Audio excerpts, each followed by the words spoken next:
ओम श्री संतोषी माते नमः। प्रिय भक्तजनों, आप सभी को संतोषी माता के व्रत की हार्दिक शुभकामनाएं। शुक्रवार का ये पावन दिन माता संतोषी को समर्पित है। संतोषी माता को संतोष, धैर्य और श्रद्धा की देवी माना जाता है। जो भक्त सच्चे मन से इनका व्रत और पूजन करता है, माता उसके जीवन के दुख, दरिद्रता, कलह और चिंता को दूर कर सुख, शांति और समृद्धि का आशीर्वाद प्रदान करती है। आइए आज श्रद्धा और विश्वास के साथ माता संतोषी की पावन व्रत कथा का श्रवण करें। उससे पहले आपसे छोटी सी रिक्वेस्ट है कि यदि आपने अभी तक हमारे चैनल को सब्सक्राइब नहीं किया है तो इसे सब्सक्राइब कर लीजिए, ताकि ऐसी कहानी वीडियो आपके पास सबसे पहले पहुंच सके। और संतोषी माता की कहानी को लाइक करके कमेंट में संतोषी माता की जय अवश्य लिखे। बहुत समय पहले एक नगर में एक वृद्धा रहती थी। उसके 7 पुत्र थे। 6 पुत्र धन कमाते थे और अपने अपने काम धंधों में लगे रहते थे, जबकि सबसे छोटा पुत्र सीधा साधा और भोले स्वभाव का था। वह कोई विशेष काम नहीं करता था और घर में ही रहता था। वृद्धा अपने 6 कमाने वाले बेटों को बड़े प्रेम से भोजन कराते, परंतु सबसे छोटे बेटे के लिए उसके मन में वह स्नेह नहीं था। जब 6 पुत्र भोजन कर लेते, तब जो कुछ बच जाता वही छोटे बेटे को खाने के लिए दे दिया जाता। छोटा बेटा अत्यंत सरल था। वह कभी किसी से शिकायत नहीं करता था। उसे लगता था कि उसकी माता उसे भी उतना ही प्रेम करती है जितना उसके भाइयों को। एक दिन उसने अपनी पत्नी से कहा, देखो मेरी माता मुझसे कितना स्नेह करती है, वे स्वयं मुझे बुलाकर भोजन कराती है। उसकी पत्नी यह सुनकर मुस्कुराई और बोली, स्वामी आप बहुत भोले हैं। जो भोजन आपके भाइयों के खाने के बाद बच जाता है वही आपको दिया जाता है। पति को अपनी पत्नी की बात पर विश्वास नहीं हुआ। उसने कहा, मैं अपनी आंखों से देखे बिना ये बात नहीं मान सकता। पत्नी ने शांत स्वर में कहा, यदि विश्वास नहीं है तो स्वयं देख लीजिए। कुछ दिनों बाद घर में एक बड़ा त्योहार आया।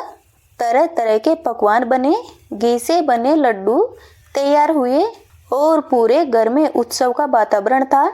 उस दिन छोटे बेटे ने सिर दर्द का बहाना बनाया और रसोई के एक कोने में चादर ओढ़ कर लेट गया ताकि सब कुछ देख सके। थोड़ी देर बाद उसके 6 भाई भोजन करने आए। माता ने उनके लिए सुंदर आसन बिछाए, अनेक प्रकार के व्यंजन परोसे और बड़े प्रेम से उन्हें भोजन कराया। छोटा पुत्र ये सब देखता रहा। जब 6 भाई भोजन करके चले गए, तब माता ने उनके थालियों से बचे हुए लड्डुओं के टुकड़े इकट्ठा किए और उनसे एक लड्डू बना लिया। फिर जो कुछ बचा था उसे समेटकर छोटे पुत्र को पुकारा, बेटा अब तू भी आजा और भोजन कर ले। यह दृश्य देखकर उसका हृदय टूट गया। उसकी आंखों में आंसू भर आए। उसे अपनी पत्नी की बात याद आ गई। अब उसे समझ आ चुका था कि उसके साथ कैसा व्यवहार किया जाता है। उसने दुखी मन से कहा, माँ मुझे भूख नहीं है, मैं परदेश जा रहा हूँ। माता ने कहा, जाना है तो चला जा। ये सुनकर उसका मन और अधिक दुखी हो गया। उसने घर छोड़ने का निश्चय कर लिया। घर से निकलते समय उसे अपनी पत्नी का ध्यान आया। वह गौशाला के पास उपले बना रही थी। पति ने उसके पास जाकर कहा, मैं आज परदेश जा रहा हूँ, पता नहीं कब लौटूं, तुम अपना ध्यान रखना। पत्नी की आंखें भर आई, लेकिन उसने धैर्य रखते हुए कहा, स्वामी आप निश्चित होकर जाइए, भगवान आपकी रक्षा करेंगे। बस मुझे अपनी कोई निशानी दे दीजिए ताकि मैं आपको याद रख सकूं। पति ने अपनी अंगूठी उतारकर उसे दे दी, फिर मुस्कुराते हुए बोला, अब तुम भी मुझे अपनी कोई निशानी दो। पत्नी ने हंसते हुए कहा, मेरे पास देने को क्या है, ये गोबर लगा हाथ ही मेरी निशानी है। ये कहकर उसने प्यार से अपने गोबर लगे हाथ की छाप उसकी पीठ पर लगा दी। पति ने उसे अंतिम बार देखा और भारी मन से परदेश की ओर चल पड़ा। वह घर छोड़कर कई दिनों तक चलता रहा। रास्ते में उसने अनेक नगर और गांव पार किए। अंततः वह एक बड़े नगर में पहुंचा। वहां एक धनी साहूकार की विशाल दुकान थी, जहां दूर दूर से व्यापारी व्यापार करने आते थे। युवक ने साहूकार के पास जाकर विनम्रता से कहा, सेठ जी, यदि आपको किसी ईमानदार सेवक की आवश्यकता हो तो मुझे अपने यह काम पर रख लीजिए। साहूकार ने उसे ऊपर से नीचे तक देखा और बोला, यदि मेहनत से काम करोगे तो यहीं रह सकते हो। युवक ने तुरंत काम संभाल लिया। वह सुबह सबसे पहले दुकान खोलता और रात को सबसे बाद में विश्राम करता। धीरे धीरे उसकी मेहनत, ईमानदारी और मधुर व्यवहार से सभी प्रभावित होने लगे। कुछ ही महीनों में साहूकार को उस पर इतना विश्वास हो गया कि उसने दुकान के हिसाब किताब और व्यापार की बड़ी जिम्मेदारियां उसे सौंप दी। उधर उसके घर में उसकी पत्नी का जीवन दिन प्रतिदिन कठिन होता जा रहा था। सास और जेठानियां उससे घर का सारा काम करवाते। सुबह से रात तक वह बिना रुके काम करती रहती। फिर उसे जंगल में लकड़ियां लेने भेज दिया जाता। भोजन के नाम पर उसे भूसी मिली रोटियां दी जाती और पीने के लिए नारियल के टूटे हुए खोल में पानी दिया जाता। फिर भी वह किसी से शिकायत नहीं करती थी, सब सहन करती और भगवान का स्मरण करती रहती। एक दिन जब वह जंगल की ओर जा रही थी, तब उसने मार्ग में कुछ महिलाओं को पूजा करते देखा। वे सब बड़े श्रद्धा भाव से किसी देवी की कथा सुन रही थी। वह आश्चर्य से उनके पास जाकर खड़ी हो गई। कथा समाप्त होने पर उसने विनम्रता से पूछा, बहनों, आप किस देवी का व्रत कर रही है? इस व्रत का क्या फल मिलता है? एक वृद्ध महिला मुस्कुराकर बोली, बेटी, ये संतोषी माता का व्रत है। माता अपने भक्तों के जीवन से दुख, दरिद्रता और कष्ट दूर कर देती है। दूसरी महिला बोली, जो स्त्री सच्चे मन से ये व्रत करती है उसके जीवन में सुख, शांति और समृद्धि आती है। बिछड़े हुए प्रियजन वापस मिलते हैं और मनोकामनाएं पूर्ण होती है। ये सुनकर उस बहू के मन में आशा की एक किरण जागी। उसने तुरंत पूछा, माता का व्रत कैसे किया जाता है? तब महिलाओं ने उसे व्रत की विधि विस्तार से समझाई। उन्होंने बताया, हर शुक्रवार माता का व्रत करना चाहिए, श्रद्धा से गुड़ और चने का भोग लगाना चाहिए, कथा सुननी या सुनानी चाहिए और सबसे महत्वपूर्ण बात, व्रत में खटाई का सेवन नहीं करना चाहिए। बहू ने उसी क्षण मन ही मन निश्चय कर लिया कि अब वह संतोषी माता का व्रत अवश्य करेगी। उसी दिन उसने लकड़ियों का गट्ठर बेचा और जो थोड़े पैसे मिले उनसे गुड़ और चने खरीद लिए। फिर वह सीधी संतोषी माता के मंदिर पहुंची। मंदिर में प्रवेश करते ही उसकी आंखों से आंसू बहने लगे। वे माता के चरणों में गिरकर बोली, हे माता, मैं अत्यंत दुखी हूँ। मेरे जीवन में कोई सहारा नहीं है। यदि आप सचमुच अपने भक्तों पर कृपा करते हैं तो मेरी भी रक्षा कीजिए। उसकी करुण पुकार सुनकर संतोषी माता को उस पर दया आ गई। उस दिन से उसने पूरे नियम और श्रद्धा के साथ शुक्रवार का व्रत प्रारंभ कर दिया।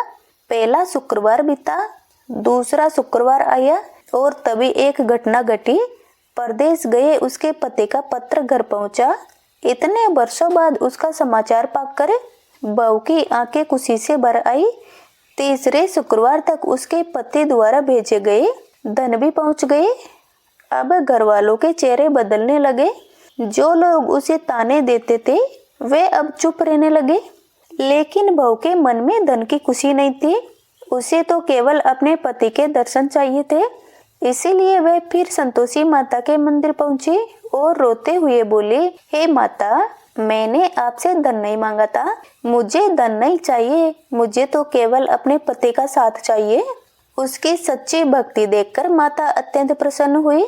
मंदिर के शांत वातावरण में उसे ऐसा अनुभव हुआ मानो माता स्वयं कह रही हो, बेटी चिंता मत कर, बहुत जल्द तेरे पति के दर्शन होंगे।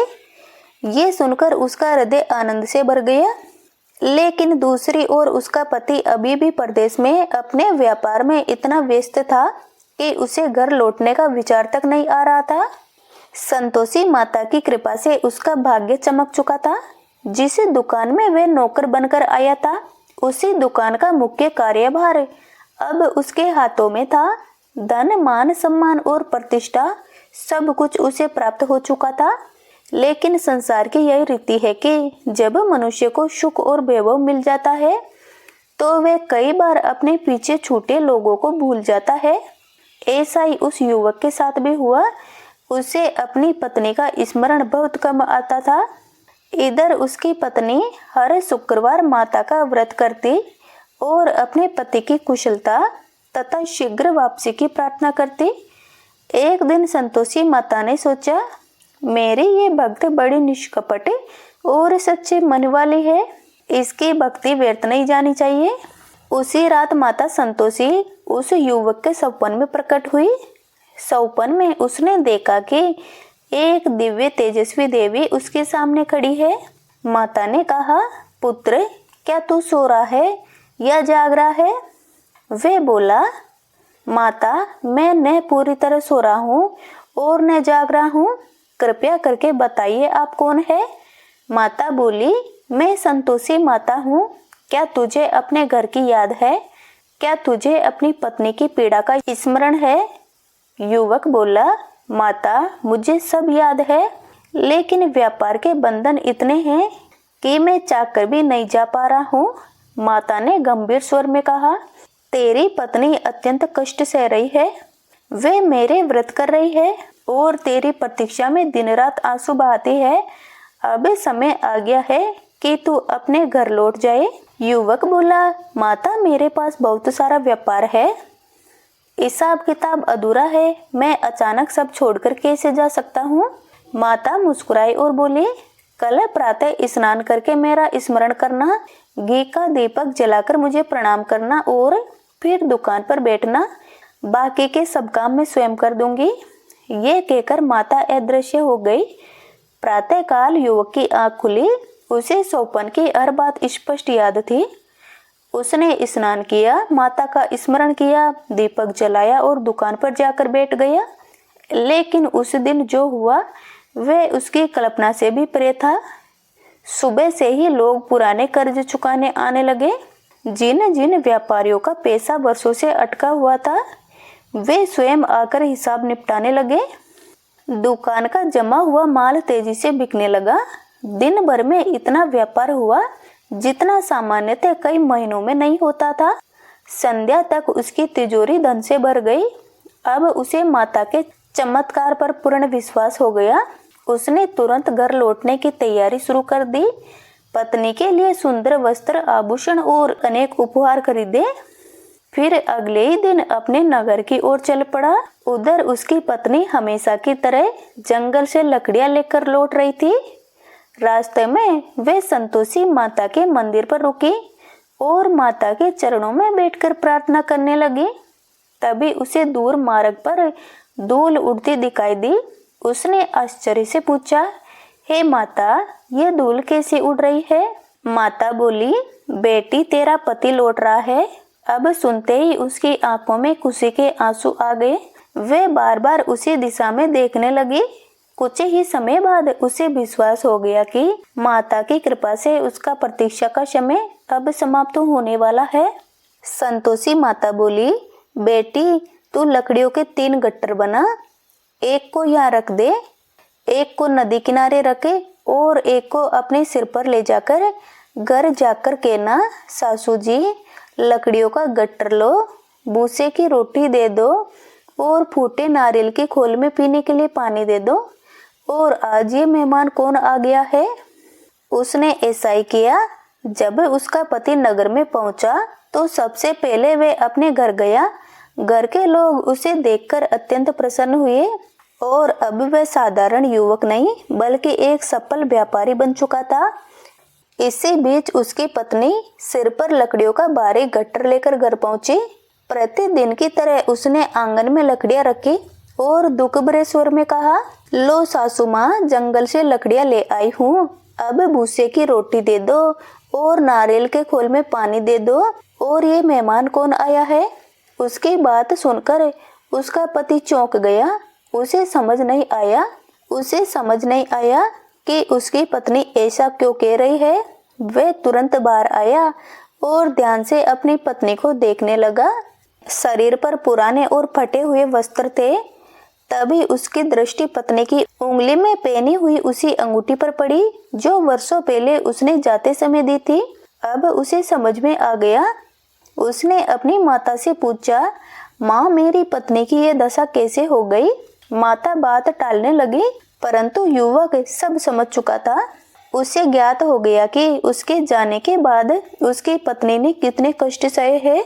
उसने माँ से कहा, माँ, मुझे दूसरे घर की चाबियां दो, मैं उसमें जाकर रहूंगा। उसने चाबियों का गुच्छा नीचे पटक दिया।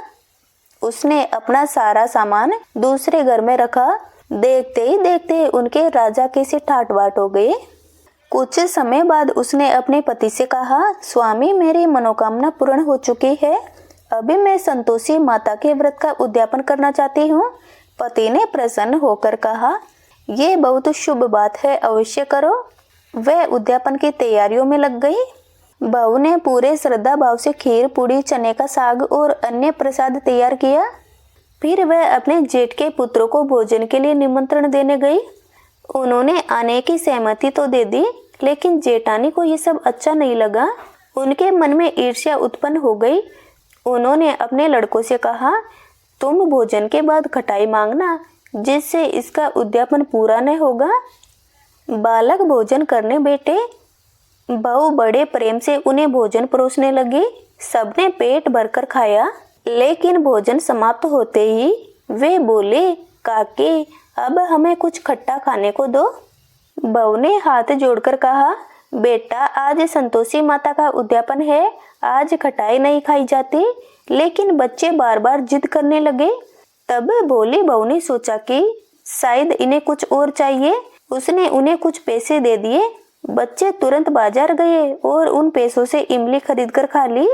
बहू को इस बात का बिल्कुल भी ज्ञान नहीं था, लेकिन संतोषी माता के व्रत में खटाई का नियम भंग हो चुका था और राजा के सैनिक उसके पति को पकड़कर ले गए। नगर में चर्चा फैल गई कि व्यापारी ने बहुत धन कमाया है, इसलिए राजकोष का हिसाब लिया जा रहा है। ये समाचार सुनते ही बहू का हृदय कांप उठा। जेठ जेठानी भी ताने मारने लगे। वे कहने लगे, देखा, इतना धन आया था, अब सच्चाई सामने आ गई। बेचारी बहू ये सब सुनकर रोती हुई संतोषी माता के मंदिर पहुंची। माता के चरणों में गिरकर बोली, हे जगदम्बे, ये क्या हो गया। आपने मेरे जीवन में सुख लौटाया था और अब फिर से ये संकट क्यों आ गया। यदि मुझसे कोई भूल हुई है तो मुझे क्षमा कर दीजिए। तभी माता बोली, बेटी, तेरे उद्यापन में नियम भंग हुआ था, इसलिए ये बाधा आई है। लेकिन तू चिंता मत कर, यदि श्रद्धा से पुनः उद्यापन करेगी तो सब मंगल होगा। बहू रोते हुए बोली, माँ, मुझसे भूल अनजाने में हुई थी, अब मैं पूरी सावधानी रखूंगी। माता ने उसे आशीर्वाद दिया। वह घर लौटी और पूरे विश्वास के साथ फिर से शुक्रवार का व्रत करने लगी। कुछ ही समय बाद उसका पति सकुशल घर लौट आया। उसने बताया कि राजा ने केवल व्यापार का हिसाब मांगा था। सब कुछ ठीक होने पर उसे सम्मान सहित वापस भेज दिया गया। ये सुनकर बहू ने संतोषी माता का धन्यवाद किया। अब उसने पुनः उद्यापन का संकल्प लिया। अगले शुक्रवार उसने फिर से खीर, पूड़ी, चने का साग और प्रसाद तैयार किया। जब जेठानी के पुत्रों को बुलाया गया और उन्होंने फिर खटाई की मांग की, तब बहू ने विनम्रता से कहा, बेटा, आज संतोषी माता का उद्यापन है, यहाँ खटाई नहीं मिलेगी। यदि भोजन करना है तो प्रेम से प्रसाद ग्रहण करो। कुछ बालक चले गए तो बहू ने अन्य ब्राह्मण बालकों को बुलाकर भोजन कराया और श्रद्धा से फल दक्षिणा देकर उद्यापन पूर्ण किया। इस बार माता अत्यंत प्रसन्न हुई। कुछ समय बाद उसे एक सुंदर और तेजस्वी पुत्र की प्राप्ति हुई। अब उसके जीवन में फिर से खुशियां लौट आई। वह प्रतिदिन अपने पुत्र को लेकर संतोषी माता के मंदिर जाती और माता का धन्यवाद करती। एक दिन संतोषी माता ने सोचा, मेरी ये भक्त रोज मेरे दर्शन करने आती है, आज मैं स्वयं इसके घर चलकर इसका ससुराल देखती हूँ। ये सोचकर माता ने एक विचित्र रूप धारण किया। उनका रूप इतना अनोखा था कि देखने वाले उन्हें पहचान नहीं सकते थे। गुड़ व चने से सना मुख, ऊपर सुंड के समान होठ और मुख पर मक्खियां भिनभिना रही थी। जब वे बहू के घर पहुंची तो घर के अन्य लोग उन्हें देखकर घबरा गए। किसी ने कहा, अरे ये कौन स्त्री आ गई। किसी ने कहा, इसे यहाँ से हटाओ। लेकिन बहू ने जैसे ही माता को देखा उसका हृदय भक्तिभाव से भर गया। वह तुरंत दौड़कर आई और बोली, आज मेरे भाग्य जाग गए, मेरी माता स्वयं मेरे घर पधारी है। ये सुनकर घर के सभी लोग आश्चर्यचकित रह गए। बहू ने माता के चरणों में सिर रख दिया। तभी संतोषी माता अपने दिव्य स्वरूप में प्रकट हुई। उसके तेज से पूरा घर प्रकाश में हो गया। सास, ससुर, जेठ, जेठानी और परिवार के सभी सदस्य देखते रह गए। सभी ने माता के चरण पकड़ लिए और क्षमा मांगने लगे। वे बोले, हे माता, हम अज्ञानी थे, हम आपके महिमा को नहीं पहचान सके, हमारे अपराध क्षमा करें। संतोषी माता ने करुणा से सबको आशीर्वाद दिया और कहा, जो मनुष्य संतोष रखता है, श्रद्धा से मेरा व्रत करता है और कथा सुनता है, उसके जीवन में सुख और समृद्धि का वास होता है। इसके बाद माता अंतर्ध्यान हो गई। बहू और उसका परिवार जीवन भर माता की भक्ति करता रहा और सुख पूर्वक जीवन व्यतीत किया। हे संतोषी माता, जिस प्रकार आपने बहू पर कृपा की, उसी प्रकार सभी पर करना। कहानी कहते और सुनते और हुकार भरते सभी पर अपनी कृपा बनाए रखना। बोलो संतोषी माता की जय। अब सुनिए संतोषी माता की आरती। जय संतोषी माता मैया, जय संतोषी माता, अपने सेवक जन को, अपने सेवक जन को सुख संपत्ति दाता। ओम जय संतोषी माता। सुंदर चीर सुनेरी माँ धारण कीनो, मैया माँ धारण कीनो, पन्ना दम के तन संगार लीनो। ओम जय संतोषी माता मैया, जय संतोषी माता। लाल छटा छवि बदन कमल सोहे, मैया बदन कमल सोहे, मंद हसत करुणामयी, मंद हसत करुणामयी, त्रिभुवन जन मोहे। ओम जय संतोषी माता। स्वर्ण सिंहासन बेटी चवर डुरे प्यारे, मैया चवर डुरे प्यारे, धूप दीप मधुमेवा, धूप दीप मधुमेवा, भोग दरे न्यारे। ओम जय संतोषी माता। गुण अर्चना परम प्रियता, मैं संतोष कीनो, मैया मैं संतोष कीनो, संतोष के लाई संतोषी, संतोष के लाई संतोषी, भक्तन वे भव दियो। ओम जय संतोषी माता। शुक्रवार प्रिय मानत आज दिवस सोही, मैं आज दिवस सोही, भक्त मंडली छाही, कथा सुनत मोही। ओम जय संतोषी माता। मंदिर जगमग ज्योति, मंगल धवनी छाई, मैं मंगल धवनी छाई, विनय करे हम बालक, विनय करे हम बालक, भक्त जन चरणन सिर नाही। ओम जय संतोषी माता। भाव में पूजा अंग्रीकृत कीजिए, मैं अंग्रीकृत कीजिए, जो मन बसे हमारे इच्छित फल दीजिए। ओम जय संतोषी माता।